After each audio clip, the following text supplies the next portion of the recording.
नमस्कार, मैं अमित और आप देख रहे हैं आंखें न्यूज 24। बिहार विधानसभा के मॉनसून सत्र के दौरान नगर पालिका विधेयक 2024 में संशोधन की गई, जिसको लेकर आज बिहार के तमाम मुख्य पार्षद पटना के विद्यापति मार्ग में बैठक की और सरकार के खिलाफ हुंकार भरने के लिए रणनीति बनाई, जिसमें पटना मेयर सीता साहू ने कहा कि अगर हमारी बात नहीं सुनी जाती है तो न्यायालय का दरवाजा हम लोग खटखटाएंगे। आइए आपको सुनवाते हैं और क्या कुछ कह रही है मेयर सीता साहू। सरकार हम लोगों का हक का हनन कर रही है, उसके खिलाफ हम लोग लड़ाई लड़ रहे हैं। अगर सरकार मान जाती है तो फिर हम लोग लड़ाई ख़त्म, नहीं तो फिर आगे तक जाएंगे, हाई कोर्ट तक जाएंगे। क्या चाहती हैं? हम लोग तो चाहते हैं कि सरकार बात मान ले, और मान भी गई है, थोड़ा बहुत बात माना गया है। कल रात हम लोग वार्ता हुआ तो सरकार हम लोग बात मानी है। अभी कौन कौन लोग बैठक में शामिल हुए, कहाँ? रात में हम लोग नगर विकास गए हुए थे तो हम लोग को पॉजिटिव मिला। अभी बैठक में कौन कौन लोग? सारे हैं बिहार के मेयर लोग रहेंगे, जो मेयर पति हैं, स्थायी समिति के सदस्यगण हैं, जिला परिषद के हैं, मेयर सभापति सब लोग आए, नगर पंचायत, हाँ नगर पंचायत, हाँ सब सारे अध्यक्ष। बनी है, आगे की क्या रणनीति बन रही है? आगे की फिर हम लोग को 9 तारीख को बुलाए हैं नगर विकास मांगते हैं नीति नवीन जी की। नगर 9 तारीख को विकास होगा, उस दिन अंतिम फैसला हो क्या जाएगा। उम्मीद कर रही हैं उस बैठक में? फैसला हाँ हो जाएगा, हम लोग के हक में फैसला होगा। हक में फैसला है जी। और अगर नहीं आता है तो क्या करेंगे? आंदोलन होगा। दोनों बात आगे बुलवाइएगा। नहीं, मेरा सवाल ये है कि अगर बैठक में कोई सकारात्मक निर्णय नहीं लिया जाता तो आगे क्या कीजिएगा? सड़क से तो हम लोग जाएंगे कोर्ट तक, रोड को जाएंगे कोर्ट तक जाएगा। जी जी, लेकिन हो जाएगा। Thank you. देखिए, दिनांक 23 जुलाई 2024 का वो दिन जिस दिन बिहार विधानमंडल में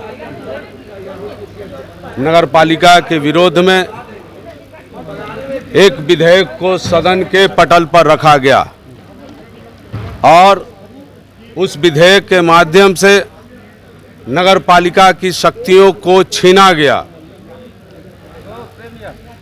जिसे आज हम लोग काला कानून के रूप में कह रहे हैं। और उसका विरोध करने के लिए पूरे प्रदेश भर के हमारे जो माननीय महापौर हैं, मुख्य पार्षद हैं, उप महापौर हैं, नगर परिषद, नगर पंचायत के जो अध्यक्ष हैं, सब आज यहाँ पे जिनका जुटान हुआ है।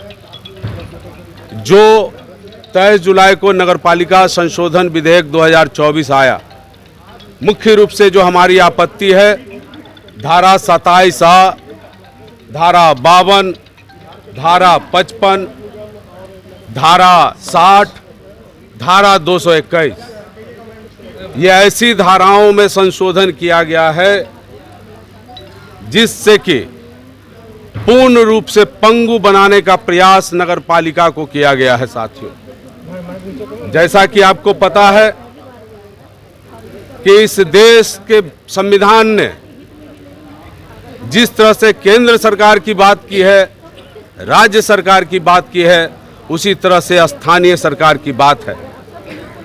और सबको ही स्वायत्ता है अपने लोगों के हित में निर्णय लेने के लिए और उसके क्रियान्वयन करने के लिए। लेकिन इस संशोधन विधेयक के माध्यम से धारा 27A में जो पूर्व में प्रोविजन था कि मुख्य पार्षद के पर्यवेक्षण के अधीन नगर आयुक्त नगर पालिका प्रशासन चलाने का काम करेंगे, उसमें से जो मुख्य पार्षद के पर्यवेक्षण के अधीन की बात थी उसको उन्होंने हटाने का काम किया और पूरी तरह से नगर पालिका प्रशासन को नगर आयुक्त के हाथों में सौंपने का काम किया, जिसका हम लोग घोर निंदा और पहले अब सुन लिया जाए कौन सी शक्तियां छीनी है वो बताना आवश्यक है। धारा 52, उसमें एक उप धारा 5 जोड़ा गया, जो कि धारा 52 नगर निगम की बैठक उसकी व्यवस्था को के लिए थी, लेकिन एक उप धारा 5 जोड़ करके नगर निगम में ये कहा गया उस संशोधन विधेयक के द्वारा कि राज्य सरकार यदि कोई नियम बनाती है, कोई आदेश देने का काम करती है, तो वह नगर निगम के लिए बाध्यकारी होगा और जो भी पीठासीन पदाधिकारी होंगे उसके विरुद्ध कोई प्रस्ताव पारित नहीं कर पाएंगे।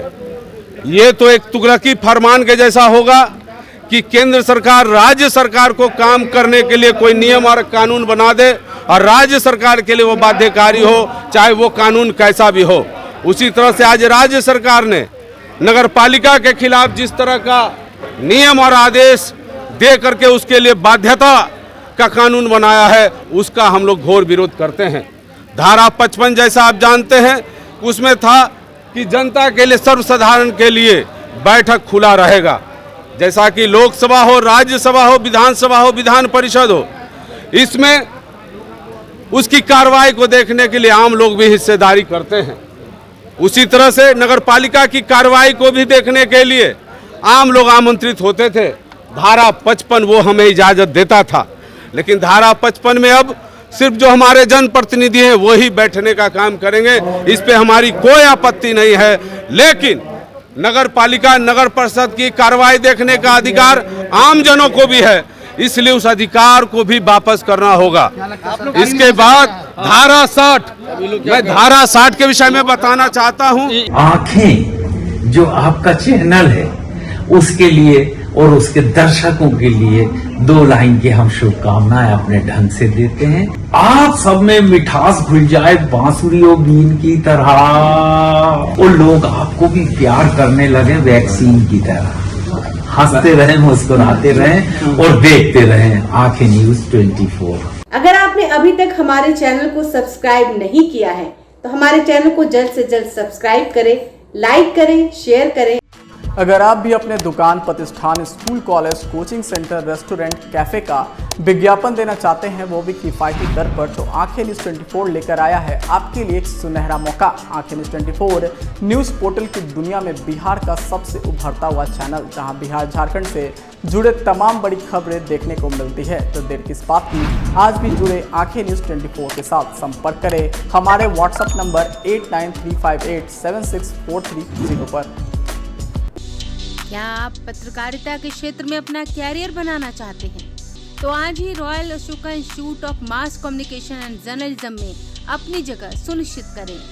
आर्यभट्ट ज्ञान विश्वविद्यालय पटना से मान्यता प्राप्त 100% प्लेसमेंट के साथ royal Ashoka Institute of Mass Communication and journalism नामांकन जारी है। हमारा पता है DS/16 गायत्री मंदिर के समीप, कंकड़ बाग, पटना 8,20,000। आप हमें संपर्क भी कर सकते हैं। हमारा मोबाइल नंबर है 9955456126।